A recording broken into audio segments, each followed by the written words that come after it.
Bom dia, queridos que estão nos assistindo nesta manhã. Hoje, domingo, o primeiro dia da semana, um dia maravilhoso.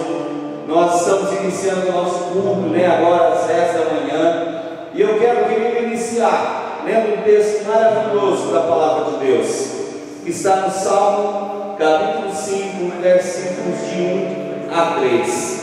A Palavra de Deus diz assim: dá ouvido, Senhor, as minhas palavras, e acode ao meu gemido. Escuta, remeu, Deus meu, a minha voz que clama, pois a ti é que eu imploro. Versículo 3: de manhã, Senhor, ouves a minha voz, de manhã te apresento a minha oração e fico esperando. Oh glória!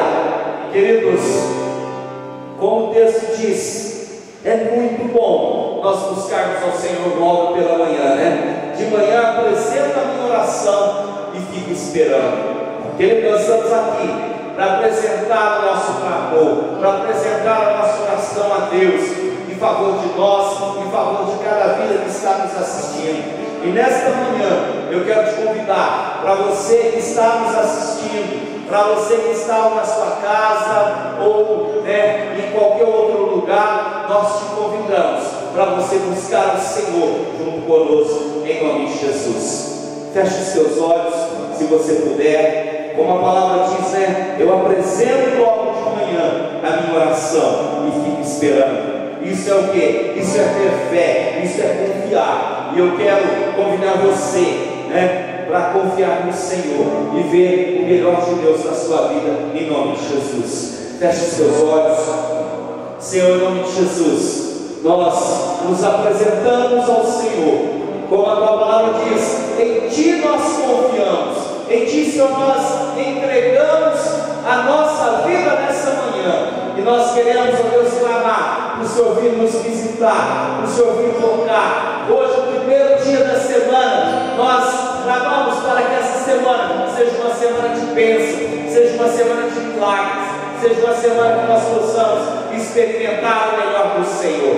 Pai, em nome de Jesus, visita cada lar, cada família, aonde essa palavra está chegando, aonde este culto está chegando. O Senhor renove, o Senhor traga esperança, o Senhor traga força, o Senhor traga fé. Senhor, como nós vemos, nós apresentamos a nossa causa e ficamos esperando. Então nós esperamos no Senhor, confiamos no Senhor, em nome do Senhor Jesus. Querido, continue conosco. Nós vamos adorar o Senhor, nós vamos engrandecer o nome do Senhor, em nome do Senhor Jesus. Amém? Pastora Carol, pastor Samuel irão ministrar o louvor agora para a glória do Senhor. Amém? Aleluia. Quero convidar você a chamar o Espírito Santo para dentro da sua casa nessa manhã. Em nome de Jesus, Espírito Santo, o Senhor é bem-vindo aqui. O Senhor é bem-vindo em cada lar, Senhor. Em nome de Jesus, vamos adorar a Ele. Você é bem-vindo aqui.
nome de Jesus. Essa casa é sua casa, nós deixamos ela pra você. Jesus, essa casa é sua casa, nós deixamos ela pra você. Jesus, apareça.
nós firmamos a nossa mente, que é a nossa rocha eterna.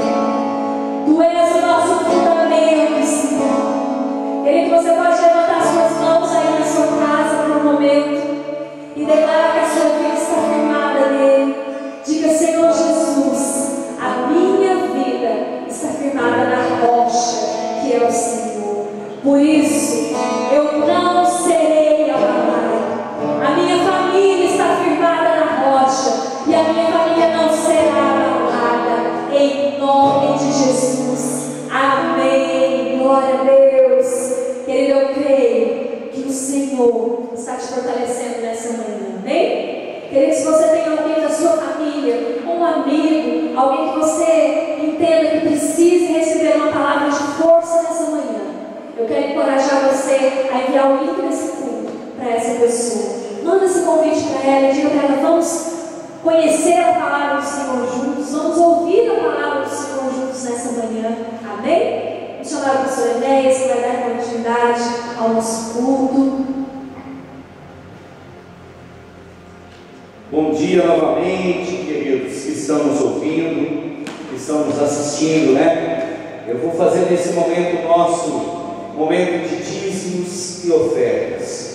A palavra de Deus fala em todo tempo, querido, que nós precisamos, né, devolver o nosso dízimo, que é 10% daquilo que nós ganhamos, e também fazer a nossa oferta.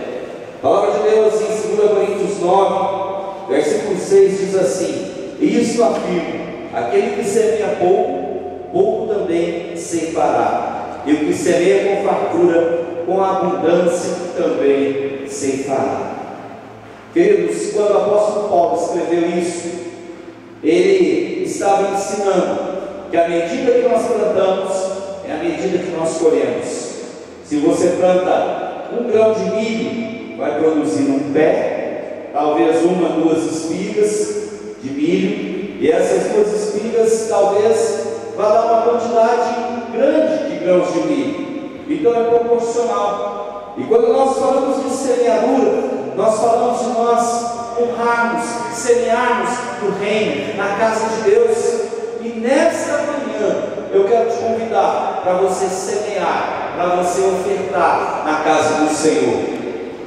Tudo bem que você não pode vir até nós, mas nós temos uma conta, né, que está aqui na tela, onde você pode fazer uma transferência ou fazer um depósito do seu dízimo, da sua oferta, ou da sua oferta missionária, que é o parceiro de Deus.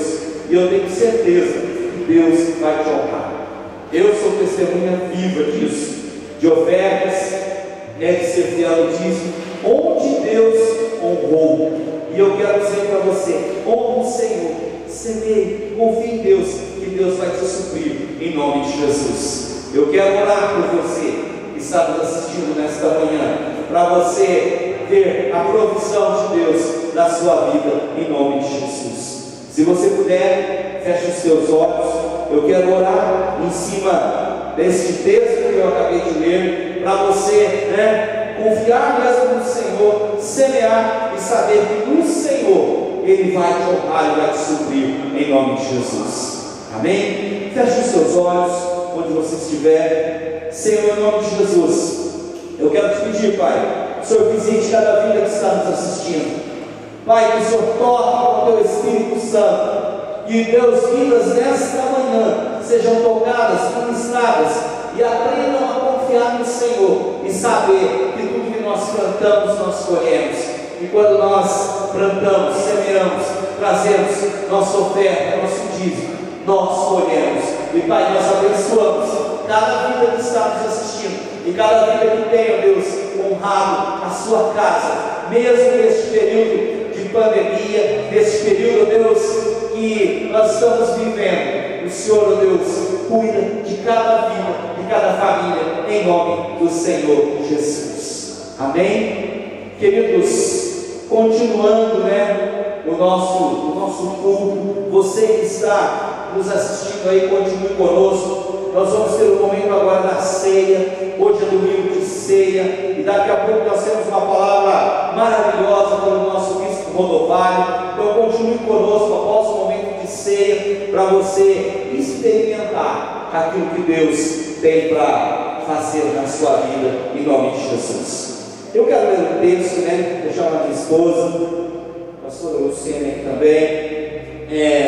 Texto de 1 Coríntios, capítulo 11, versículo 23.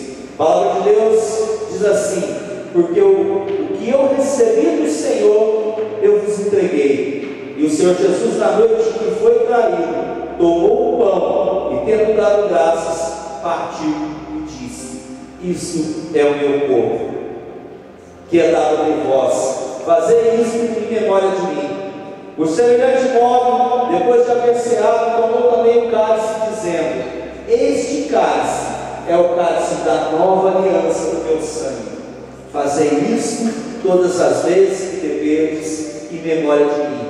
Porque todas as vezes que comerdes este pão e beberdes o cálice, anunciareis a morte do Senhor até que Ele venha. Amém?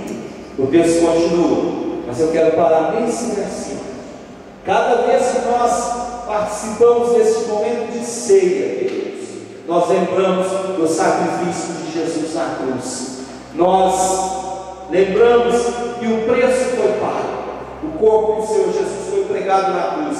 O seu sangue foi derramado em favor da minha vida, em favor da sua vida. E aqui diz que todas as vezes que nós fizermos, é para nós lembrarmos, é para nós confiarmos até o dia que o Senhor vem. Nós estamos esperando a vinda assim do Senhor Jesus. Não sei se vai ser daqui um mês, daqui um ano, daqui 10 anos, não sabemos. A palavra diz que o homem não sabe, e quem sabe é o Pai, né? É Deus Todo-Poderoso. Então, querido, nós não sabemos o dia. Então, até o dia que o Senhor Jesus vier, nós vamos fazer este momento maravilhoso de ceia. E ceia serve para quê? Para nos fortalecer. Eu já ouvi testemunho de pessoas que foram curadas nesse momento de ceia. E eu quero convidar você, que está nos assistindo aí na sua casa, se você estiver, com kit de ceia, com pão, com o suco de uva, o cálice aí, nós vamos tomar juntos.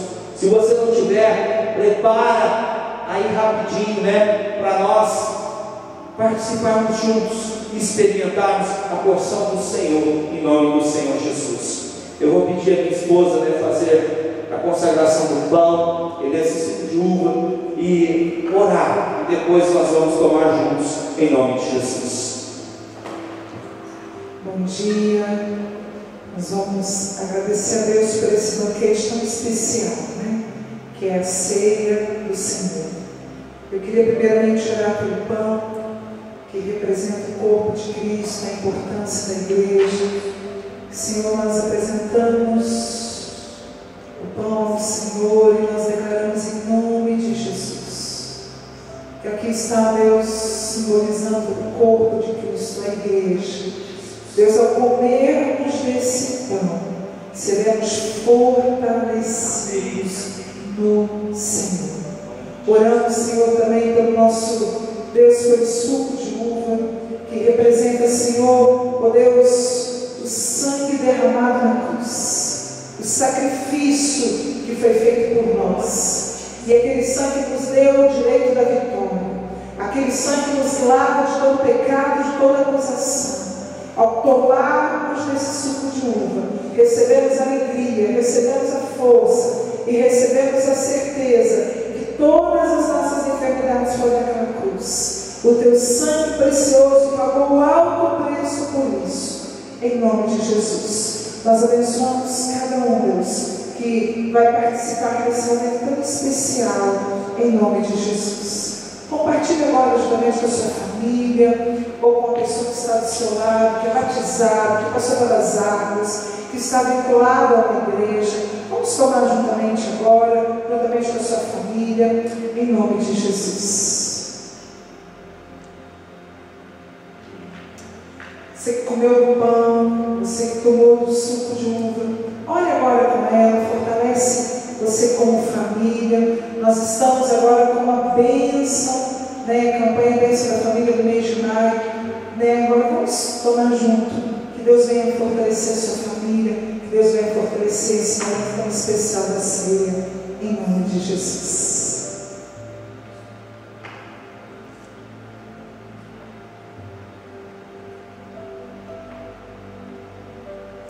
Glória a Deus. Deus te abençoe, que Deus fortaleça esse momento tão especial, que o mês de maio seja um mês de fortalecimento na sua vida, em nome de Jesus. Nós vamos agora para a palavra do nosso bispo Clodovalho. Eu tenho certeza que Deus vai falar com você, em nome de Jesus. Amém. Olá, queridos, muito bom chegar até vocês no dia de hoje com essa palavra para o culto da Santa Ceia do mês de maio.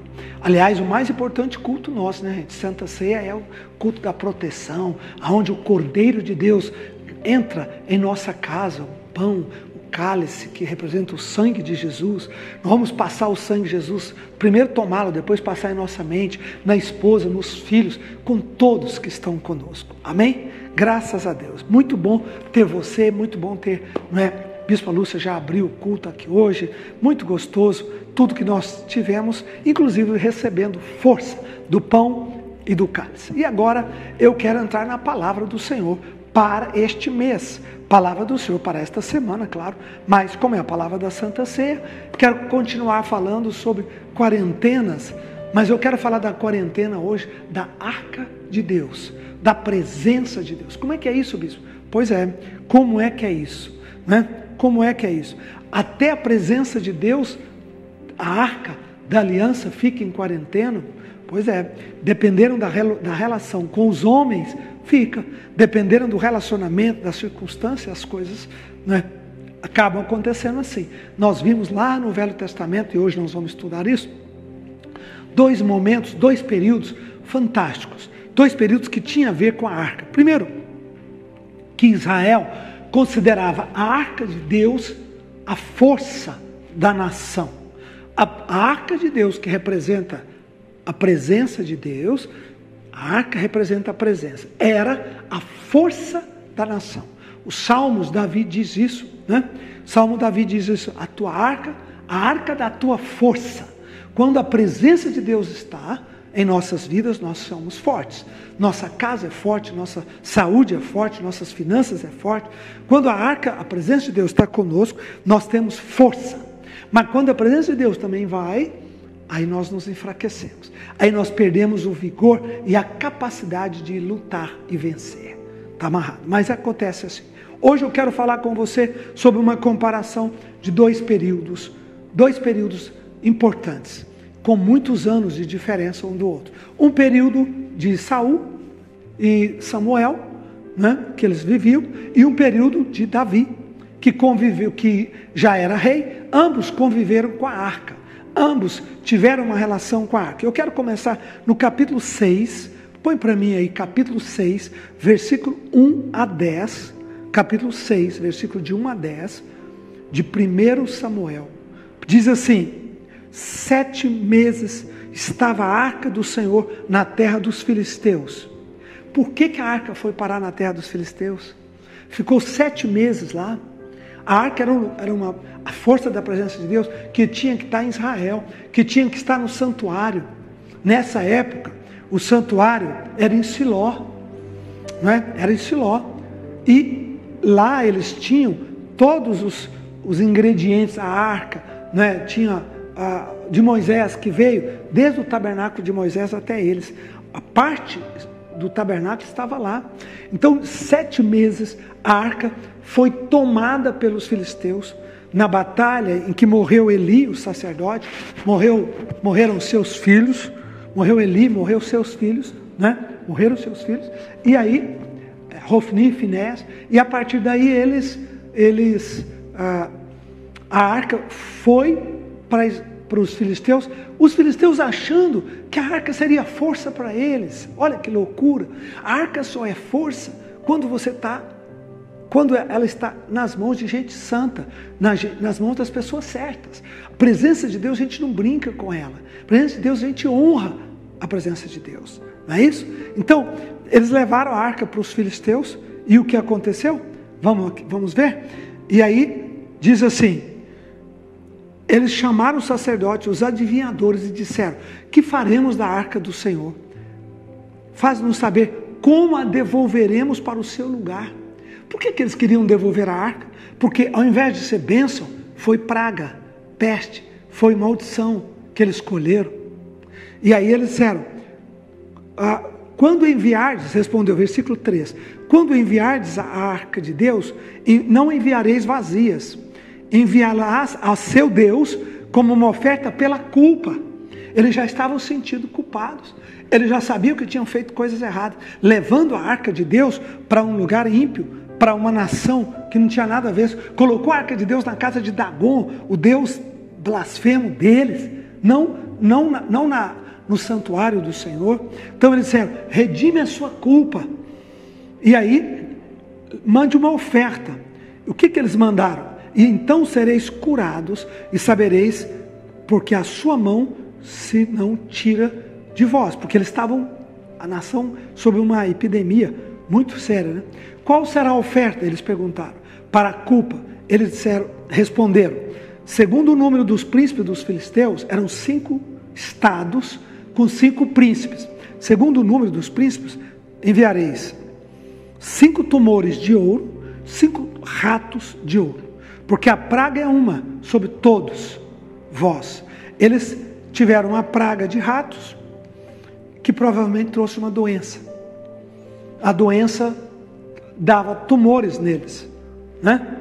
Tumores. Então, essa doença, essa epidemia que começou, eles discerniram que aquela doença veio por causa do deslocamento da arca de Deus no lugar errado, que ela não estava na posição que ela deveria estar, que ela não estava onde Deus estabeleceu e determinou para que ela pudesse estar. E aí, então, eles enviam a arca. Com a arca eles enviam 5 ratos, coisa horrorosa, né? E 5 tumores de ouro. Está amarrado em nome de Jesus. Deus quer isso? Claro que não. Deus quer isso para tirar a culpa? Claro que não, né? Aquilo era um símbolo.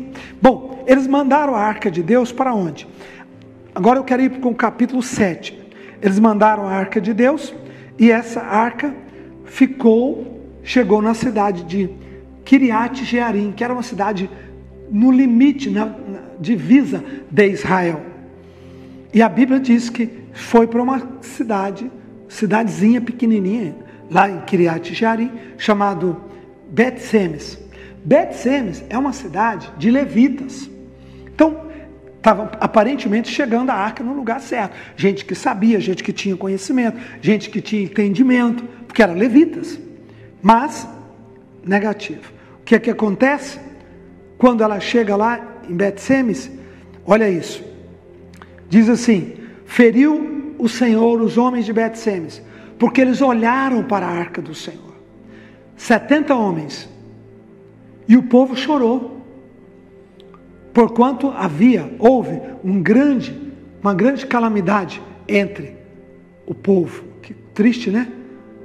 Que situação delicada. Então, olha que situação. Os filisteus não sabiam como tratar a arca de Deus. Os filisteus. Israel também tinha perdido a memória da presença de Deus. Eles eram levitas proformes, de nome, mas eles tinham perdido a memória da graça, da misericórdia de Deus. Aquela cidade de levitas, foi uma calamidade, foi uma tristeza tremenda o que aconteceu. E eles ficam nessa batalha, eles tiram a arca de Bet-Semes, a arca continua. E no capítulo 7, versículo 1, diz assim: então vieram os homens de Kiriat Jearim, lá de Bet-Semes, levaram a arca do Senhor para a casa de Abinadab, no outeiro, e consagraram Eleazar, seu filho, para que guardasse a arca do Senhor. Então, eles levaram a arca. Primeiro, ela estava nos filisteus, lá não era o lugar dela. Dor, sofrimento.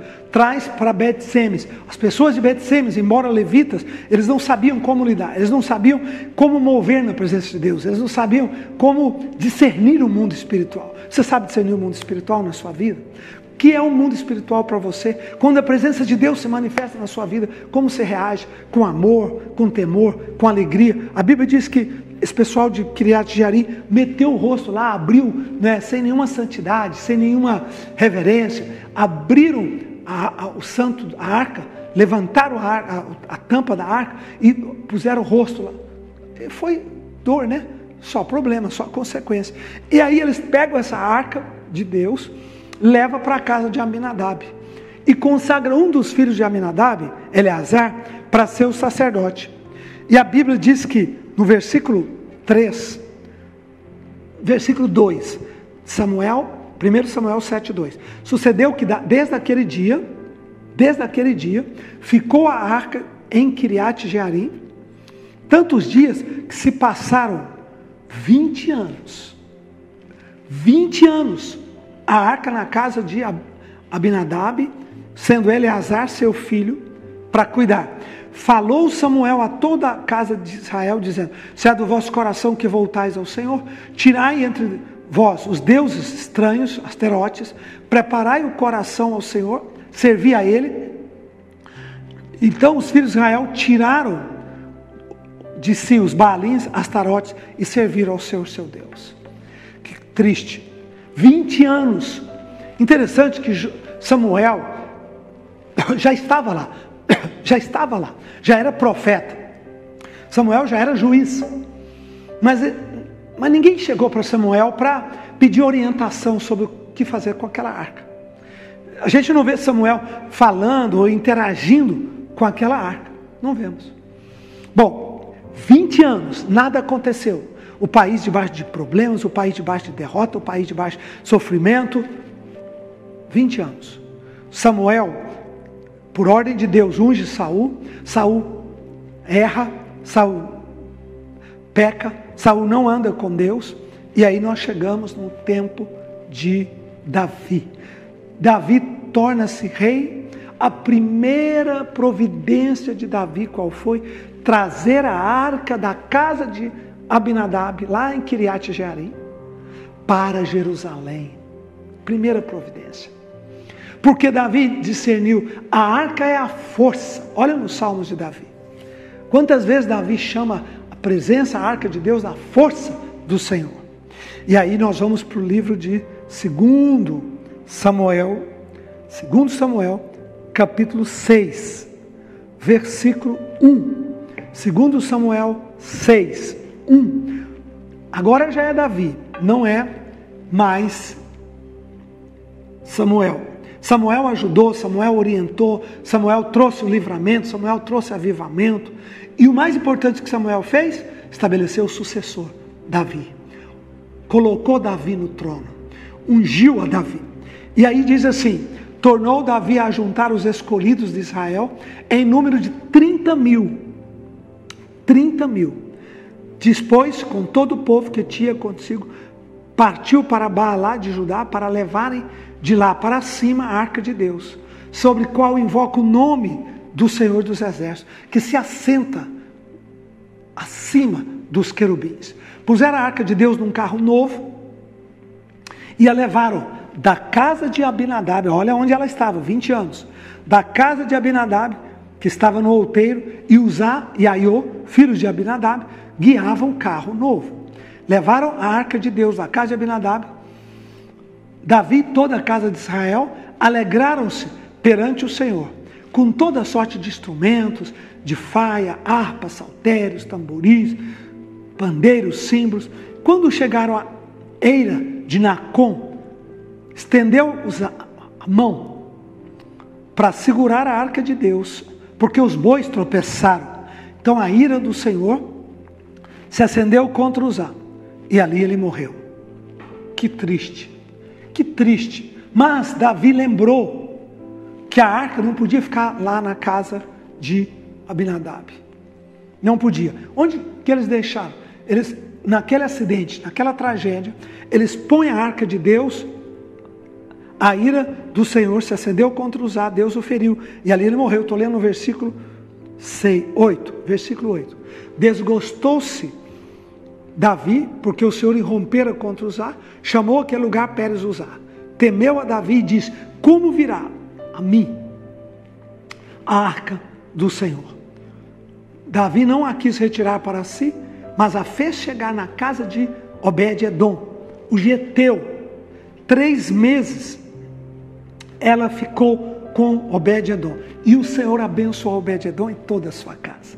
Então avisaram a Davi, dizendo: o Senhor abençoou a casa de Obed-edom em tudo quanto tem, por amor da sua arca. Foi Davi com alegria, fez subir a arca de Deus da casa de Obed-edom à cidade de Davi. Sucedeu que quando os que levavam a arca do Senhor tinham dado 6 passos, sacrificavam bois e carneiros. Davi dançava com todas as suas forças. Mas agora não era bois que ficava levando a arca. Agora era da maneira correta, agora eram os levitas. Agora eles estavam fazendo segundo a orientação que Moisés tinha dado para eles. Agora sim, agora Deus tinha iluminado a mente deles, e eles foram guiados pelo conselho do Senhor. E a arca, né, naquele período muito rápido, de 3 meses, porque Uzá morreu, um acidente, todo mundo triste, havia 30 mil pessoas naquela festa, era uma festa, né? Naquele evento, 30 mil pessoas, e o menino morre lá, né? E aí então eles põem a arca de Deus aonde? Não tinha nenhum levita.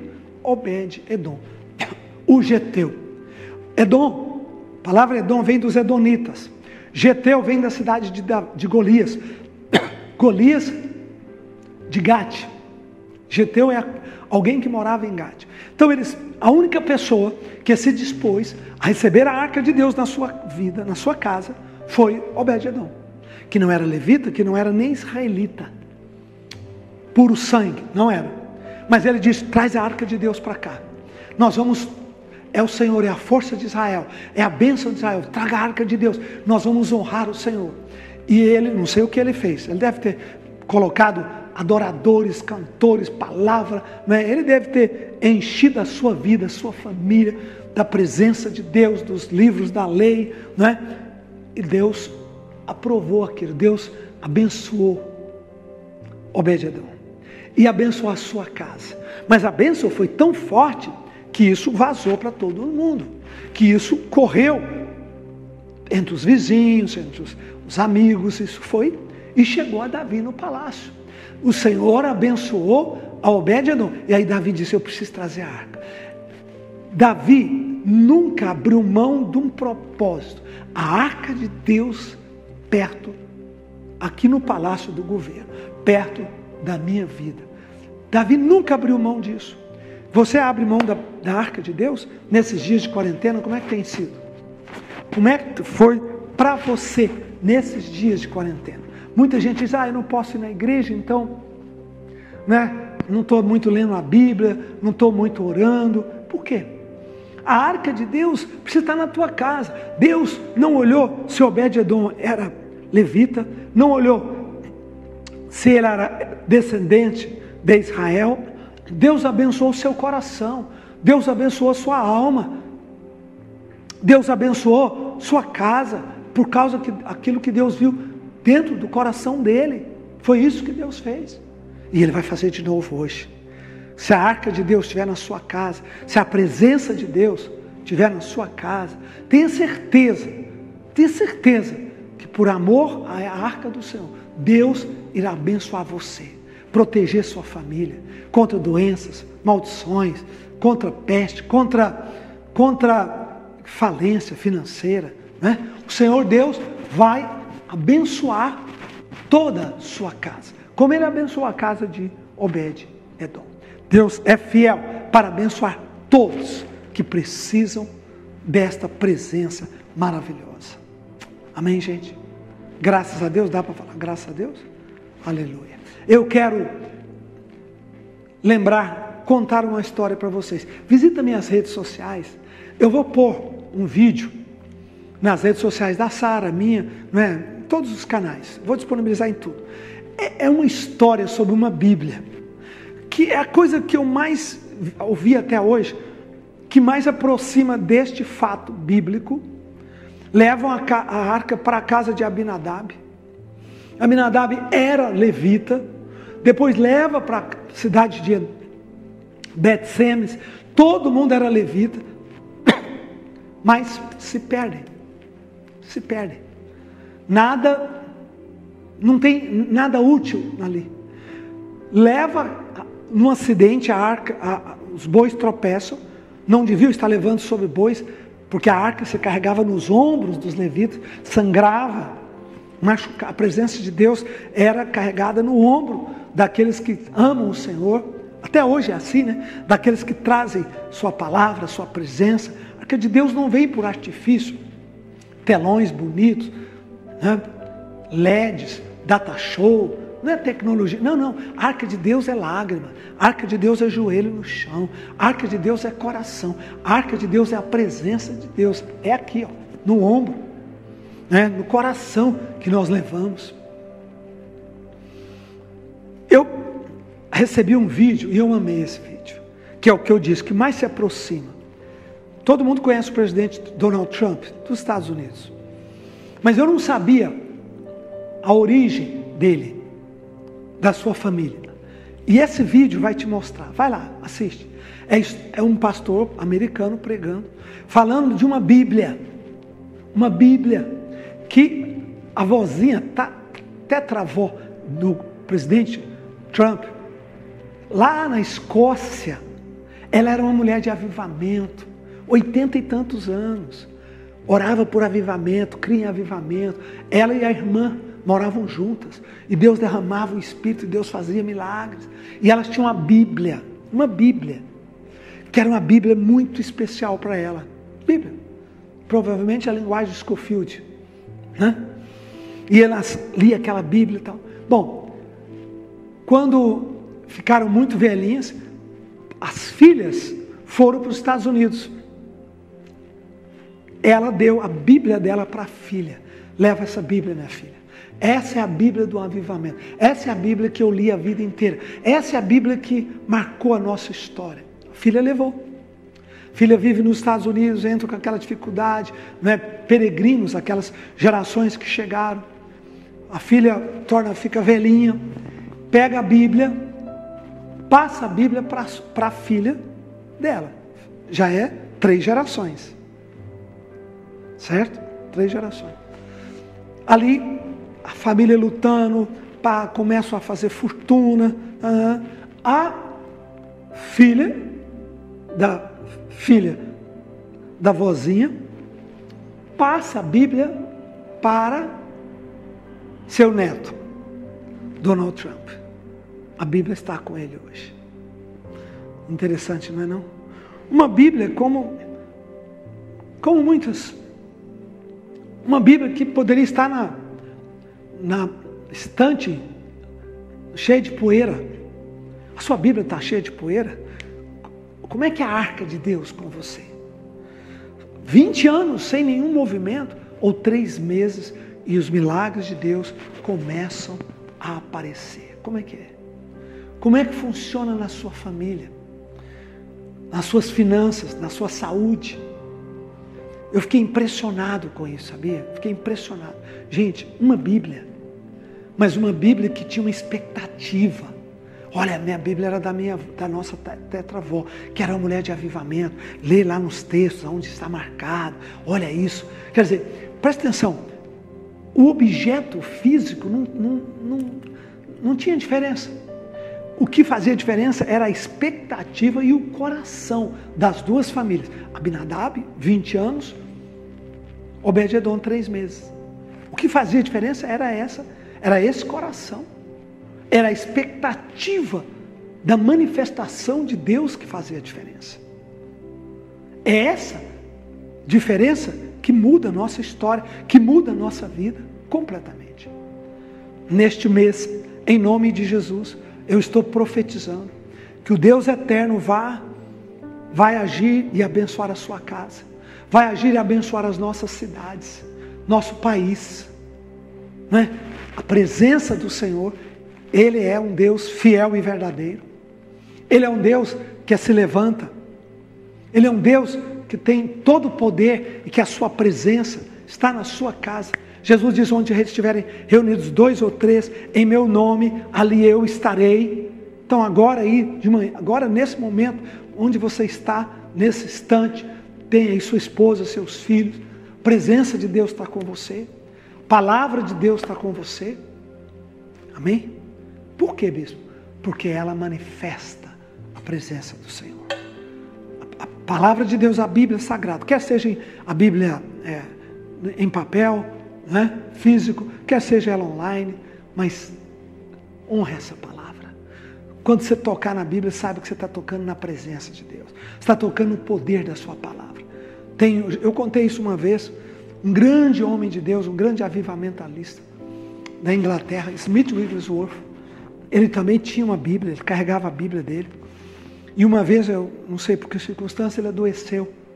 E naquela época, doenças eram muito graves, né? E ele estava numa situação, lutando em oração. Um dia o Espírito Santo visitou ele na sua cama. E ele pediu para sua esposa, pega a minha mão e põe a minha mão na minha Bíblia. A Bíblia estava ao lado, ali na cabeceira. E ele pegou na Bíblia. Quando ele pegou na Bíblia, o poder de Deus desceu sobre ele. Ele pegava na Bíblia e aí começou a falar em línguas e a unção desceu e a glória de Deus manifestou. Aquele dia começou a cura dele. Aquele dia ele foi curado. Aquele dia o poder de Deus agiu na vida dele. Amém? Então, entenda isso. Levante, mude a sua mente. Mude o seu coração. E entenda, Deus, eu não vou deixar religiosamente a arca, tua palavra, tuas promessas. Não, eu não vou. Eu vou viver uma expectativa da manifestação de Deus. O pessoal tem me perguntado, bispo, quanto tempo de quarentena, tempo difícil. Eu digo, se você não pode, se nós não pudermos, o governo está flexibilizando em alguns lugares. Aonde está flexibilizado? Que bom, graças a Deus. Vamos trabalhar, mas vamos trabalhar com distância de 2, 3 metros e máscara mesmo. Leva isso a sério, seríssimo, né? Para a gente poder vencer. A vitória sobre essa pandemia passa por aspectos científicos, físicos, sanitários. Então, 2, 3 metros de distância, não deixa a pessoa chegar perto de você, não precisa. E máscara, isso ajuda muito. Se não pode sair, está fechado, vai ficar fechado, quarentena, tira o melhor proveito. Tira o melhor proveito, pergunte, como é que eu posso tirar o melhor proveito? O que eu não fiz durante tanto tempo? Eu não conversei com meus filhos. Converse com eles agora. Ajuste uns horários, todo mundo em casa, para conversar, para ler a palavra, para orar, né? Para contar história para seu filho.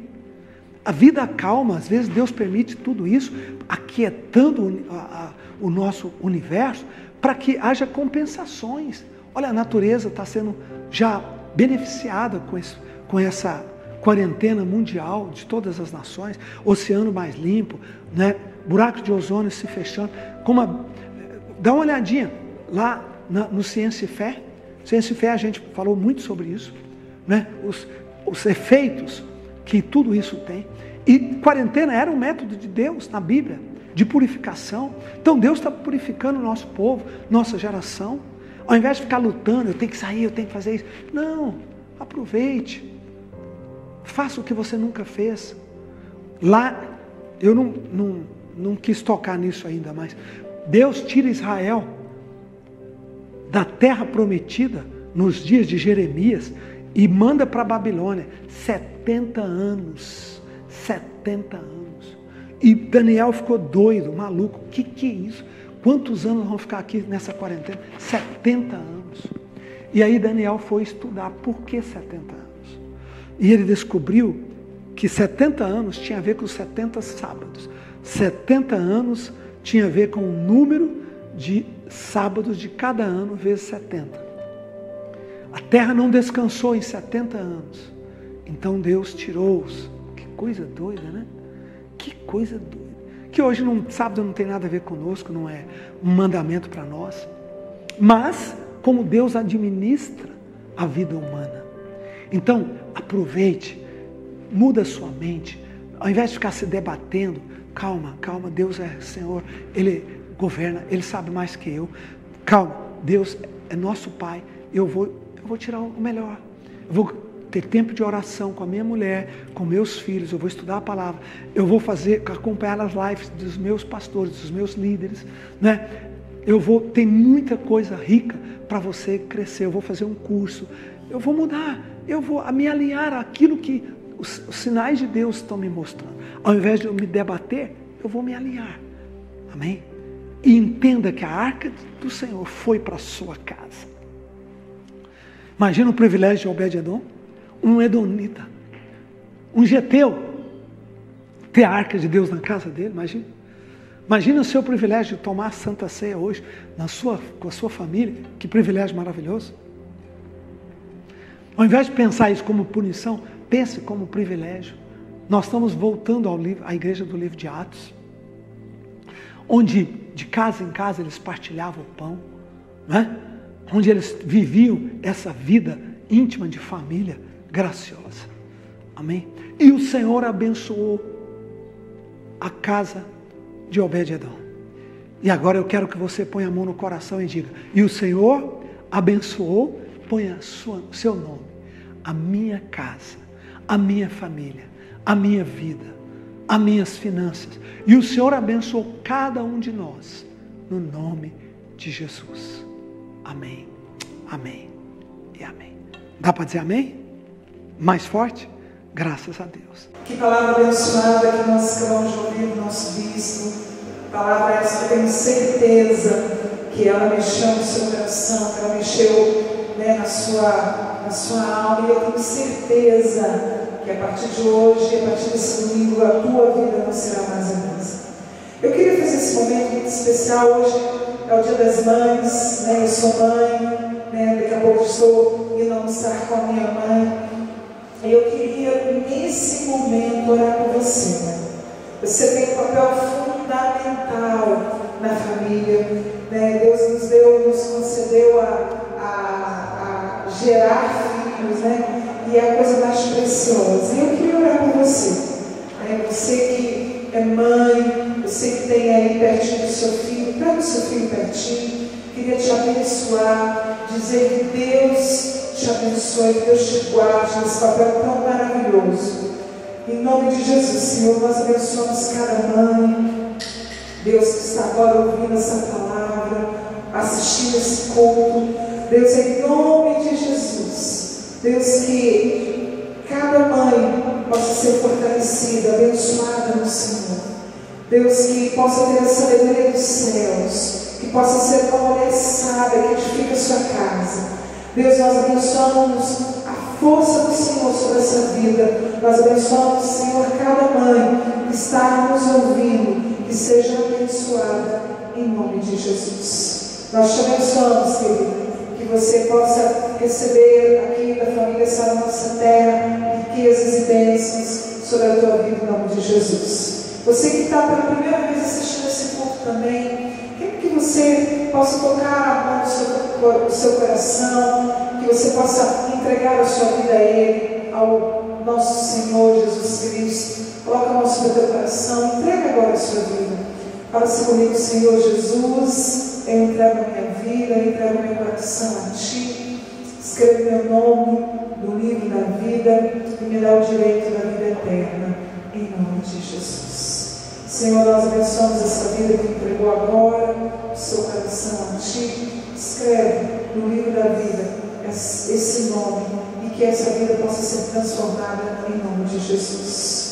Nós estamos finalizando mais um culto da família, um culto abençoado. Quero te convidar, querido, em nome de Jesus, a levantar as suas mãos e eu quero te abençoar. Que esse seu domingo seja um domingo repleto de bênção, repleto de fé, que você possa perseverar no Senhor, que a palavra de Deus seja o teu manual de vida e que em nome de Jesus você venha ter uma semana abençoada. Senhor, nós abençoamos essa casa, nós abençoamos essa vida, que a paz do Senhor, que excede todo entendimento, invada essa vida agora, em nome de Jesus. Deus te abençoe, até o nosso próximo culto. Deus conceda paz, alegria e força na sua vida, em nome de Jesus. Um domingo abençoado, em nome de Jesus.